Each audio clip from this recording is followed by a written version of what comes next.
Halo teman-teman, semoga kita dalam keadaan sehat semua ya. Di sini kami dari kelompok 4 ingin mempresentasikan hasil diskusi kami tentang pendekatan kognitif. Sebelumnya kami beranggotakan 8 orang, yaitu Delvina Adisti, Afifa Amalia, Inga Tenta Semiri, Yesi Lestari, Anissa Zuhra, Yuafin Mazida, Cindy Wahyuni, dan Muhammad Alfiansyah. Sebelum mendengarkan penjelasan dari teman-teman kelompok kami, yaitu kelompok 4, ada baiknya teman-teman semua like dan subscribe channel kami ya. Oke, langsung saja kita dengarkan penjelasan dari kelompok 4. Saya akan menjelaskan tentang pengertian kognitif. Pengertian kognitif yaitu reaksi intelektual yang terdiri dari beberapa tahapan. Yang pertama yaitu tahapan pengetahuan, pemahaman, penerapan, analisa, sintesa, dan tahapan evaluasi. Berikutnya saya akan menjelaskan tentang pendekatan kognitif. Pendekatan kognitif di mana pendekatan yang menekankan bahwa tingkah laku adalah proses mental di mana individu aktif dalam menangkap, menilai, membandingkan, dan menanggapi stimulus melakukan reaksi. Individu menerima stimulus lalu melakukan proses mental sebelum memberikan reaksi stimulus yang akan datang. Untuk slide selanjutnya, saya akan menjelaskan tentang model pengolahan informasi pada pendekatan kognitif. Pada slide ini membahas tentang bagaimana individu atau seseorang mengingat dan bagian apa saja dari memori yang bekerja dalam proses berpikir, seperti pada pemecahan masalah. Model pengolahan informasi merupakan salah satu model dari perspektif teori belajar, di mana menjelaskan tentang kerja memori manusia sesuai dengan analogi yang meliputi 3 macam sistem penyimpanan ingatan. Yang pertama ada memori sensori, yang kedua ada memori kerja, dan yang ketiga ada memori jangka panjang. Untuk yang pertama, kita akan membahas tentang memori sensori. Memori sensori adalah sistem yang bekerja seketika melalui alat indera di mana kita memberikan arti kepada stimuli yang datang dan sering kita namakan dengan persepsi. Memori sensori adalah sistem mengingat stimuli secara cepat sehingga analisis persepsi dapat terjadi. Yang kedua, kita akan membahas tentang memori kerja atau sering kita sebut dengan memori jangka pendek. Memori kerja atau memori jangka pendek menyimpan 5-9 informasi pada satu waktu sampai sekitar 20 detik. Saat stimulus dipersepsi dan diubah menjadi satu pola gambar atau suara, informasi yang didapat menjadi tersedia untuk proses selanjutnya. Memori kerja atau memori jangka pendek adalah tempat di mana informasi baru ini berada dan digabungkan dengan pengetahuan yang berasal dari memori jangka panjang. Kapasitas memori kerja ini sangat terbatas, dan berbagai eksperimen kapasitas yang dapat disimpan sekitar 5-9 hal baru dalam satu waktu. Yang ketiga ada memori jangka panjang.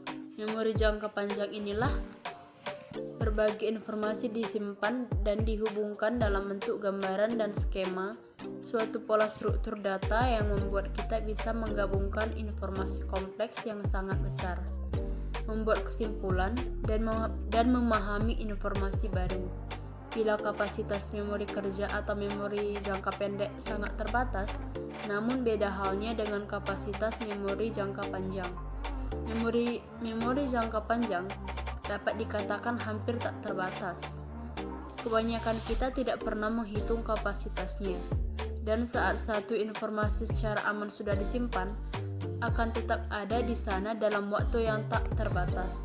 Secara teoritis, walaupun kita mampu untuk mengingat sebanyak yang kita mau, namun tantangannya justru adalah memanggilnya, yaitu mendapatkan informasi yang tepat sesuai keinginan.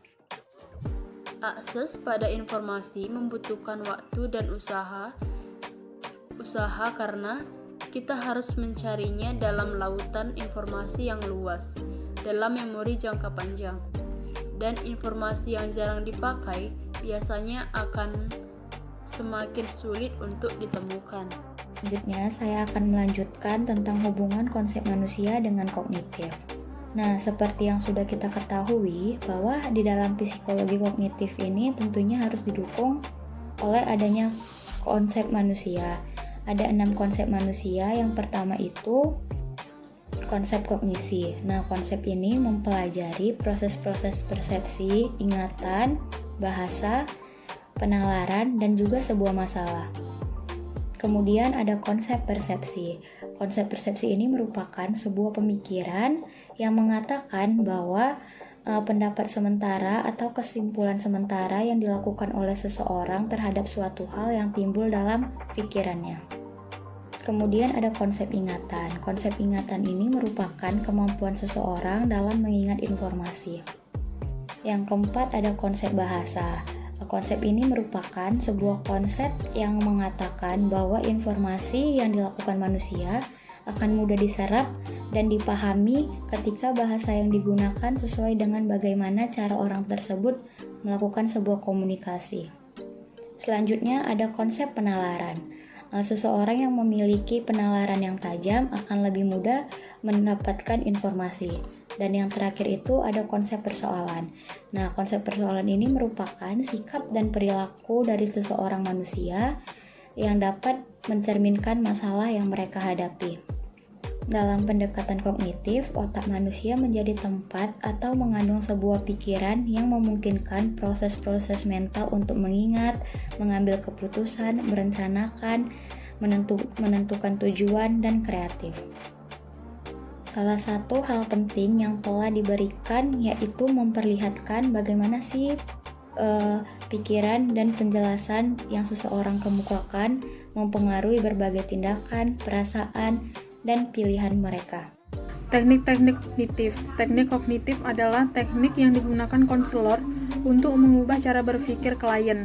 Ada 4 macam teknik kognitif. Yang pertama, teknik pengajaran. Teknik ini memberikan keleluasaan kepada konselor untuk berbicara serta menunjukkan sesuatu kepada klien, terutama menunjukkan bagaimana ketidaklogika berpikir itu secara langsung, menimbulkan gangguan emosi kepada klien tersebut. Yang kedua, teknik persuasif.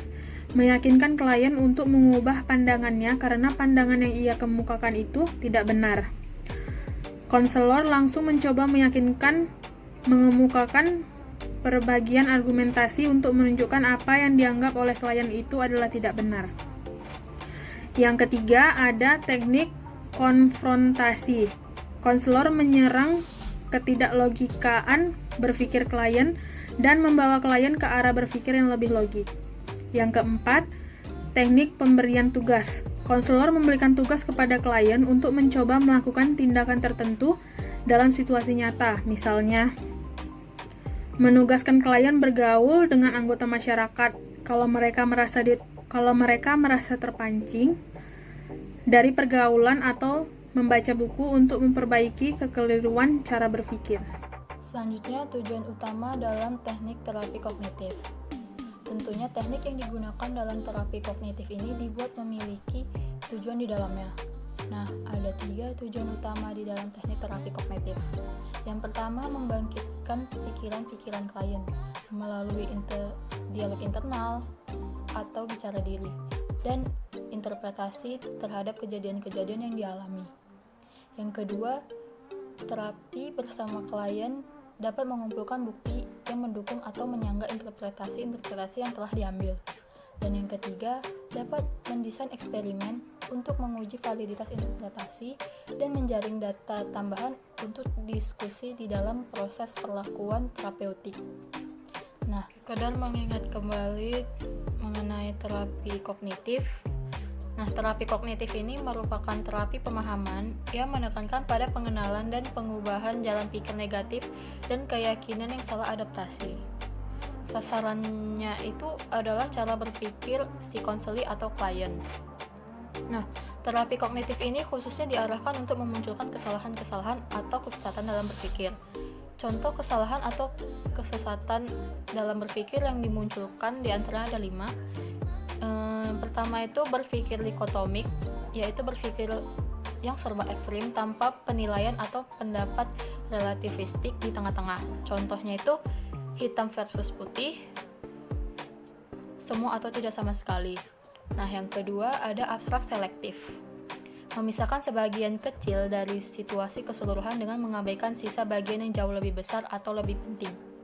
Misalnya itu, secara keseluruhan orang ini bertampang menarik, tapi karena hidungnya saja yang pesek, orang tersebut jadi minder. Yang ketiga ada inferensi arbitrer, yaitu menarik kesimpulan yang merupakan inferensi dari bukti-bukti yang tidak relevan. Contohnya itu, seorang wanita yang menelpon pacarnya namun tidak dijawab. Kemudian dia menyimpulkan bahwa pacarnya pasti selingkuh di belakangnya. Nah, yang keempat ada overgeneralisasi, yaitu menyimpulkan satu kejadian negatif yang khusus sebagai kejadian negatif secara keseluruhan. Contohnya itu seorang anak yang tidak bisa dalam satu mata pelajaran, misalnya pelajaran matematika. Lalu ia menyimpulkan kalau ia itu bodoh di semua mata pelajaran lainnya. Yang kelima ada catastrophizing, yaitu berpikir yang paling buruk dalam suatu situasi. Proses terapi kognitif. Terapi perilaku kognitif umumnya berlangsung selama 30-60 menit dalam tiap sesinya.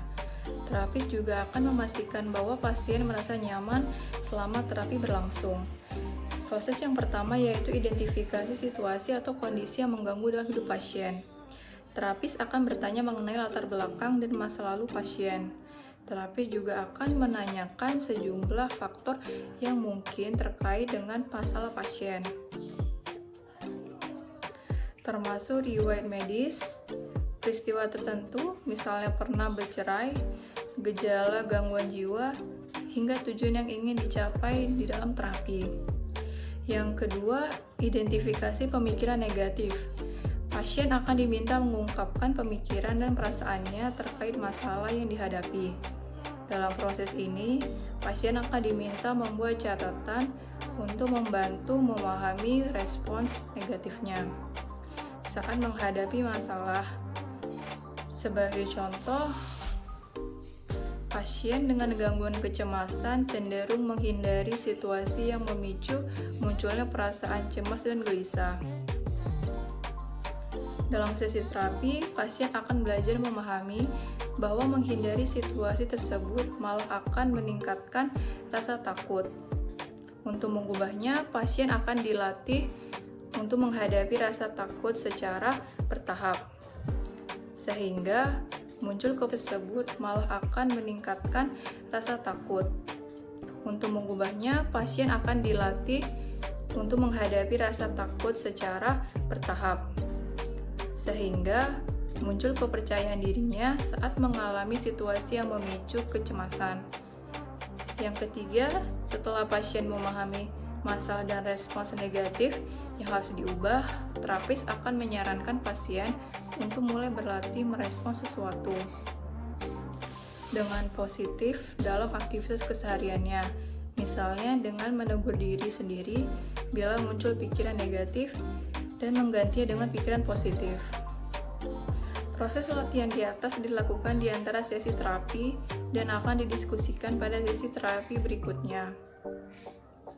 Bila diperlukan, terapis akan memberikan pasien contoh latihan untuk dipraktekkan di antara sesi. Namun demikian, terapis hanya akan menyarankan bentuk latihan yang membuat pasien nyaman. Aplikasi teori kognitif untuk kasus depresi. Teknik dalam terapi kognitif diantaranya adalah 1. Penangkapan pikiran. Teknik ini mempunyai dasar pikiran sebagai berikut. A. Bahwa hubungan antara pikiran, perasaan, dan perilaku dapat ditunjukkan dengan merekam dan memunculkan pikiran. B. Bahwa perekam dan pemunculan pikiran sudah dengan sendirinya ikut membantu memecahkan ikatan antara pikiran dengan perasaan dengan membuat pikiran menjadi nampak kurang realistis. C. Bahwa dengan perekam dan pemunculan pikiran, maka terapis dan klien memperoleh data untuk memformulasi hipotesis yang akan dimanfaatkan untuk testing realitas. Kegiatan ini menangkap pikiran memungkinkan klien untuk memantau dan merekam atau memunculkan dialog internal mereka sendiri secara akurat. Kapan saja mereka merasa murung yang disebabkan oleh situasi apapun. Prosedur teknik penangkapan pikiran adalah sebagai berikut. 1. Menerangkan kaitan antara pikiran, perasaan, dan perilaku. 2. Menginstruksikan klien untuk memantau pikiran-pikirannya. Beberapa masalah yang timbul dengan teknik penangkapan pikiran antara lain: 1. Klien merasa bahwa konsentrasi pada pikiran-pikiran negatif justru membuat penderitaannya semakin buruk. 2. Klien berkeyakinan bahwa dirinya tidak mempunyai pikiran apapun. 3. Pikiran-pikiran negatif bermunculan begitu cepat dengan intensitas yang kuat, sehingga malah membuat klien merasa tidak mampu menuliskan pikiran negatifnya. 2. Testing realitas. Teknik realitas ini dibedakan menjadi 3 bentuk, yaitu A. Testing realitas di dalam pertemuan. Langkah ini menempatkan pikiran-pikiran sebagai fenomena psiko. 2. Testing realitas. Teknik realitas ini dibedakan menjadi 3 bentuk, yaitu A. Testing realitas di dalam pertemuan. Langkah ini menempatkan pikiran-pikiran sebagai fenomena psikologi yang tidak identik dengan realitas. Tujuan dari teknik ini adalah mencari bukti yang mendukung atau menggugurkan asumsi-asumsi dan pikiran-pikiran negatifnya. Prosedur teknik ini adalah sebagai berikut. 1. Identifikasi pikiran-pikiran atau pernyataan-pernyataan yang dibuat oleh klien dan yang bersifat negatif atau yang berhubungan dengan perasaan yang mengganggu. 2. Tanyakan kepada klien seberapa jauh ia mempercayai pernyataannya sebagai hal yang benar, atau seberapa besar peluangnya bahwa kejadian negatif akan kembali terjadi. 3. Periksa perasaan-perasaan yang berhubungan dengan pernyataan. Ketika Anda mengatakan itu kepada diri Anda sendiri, pernyataan itu membuat diri Anda bagaimana? Biarkan validitas pernyataan tetap sebagai pernyataan terbuka. Kemudian secara perlahan-lahan untuk mencari bukti. 4. Kalau klien mempunyai pikiran katastrofik tentang yang akan terjadi di masa mendatang, mintalah klien membuat penilaian tentang probabilitas aktualnya. 5. Selama wawancara, tekankan bahwa yang ditanamkan dalam pikiran bukanlah gelombang interpretasi positif, tetapi mempertentangkan pikiran yang kenyataannya yang sebenarnya. 6. Diperiksa kembali seberapa besar sekarang klien meyakini pernyataannya sebagai hal yang benar. Lalu dalam suatu pertemuan, identifikasi suatu ide atau pikiran yang menyiksa, kemudian mintalah klien untuk membuat penilaian tingkat keyakinan. 2. Bersama klien definisikan implikasi dari pernyataan. 3. Latihan kognitif. Kalau klien sudah lama menghentikan berbagai aktivitas yang dahulu biasa dilakukan, kadang-kadang menjadi sulit membayangkan mengerjakan kegiatan dahulu dengan sukses.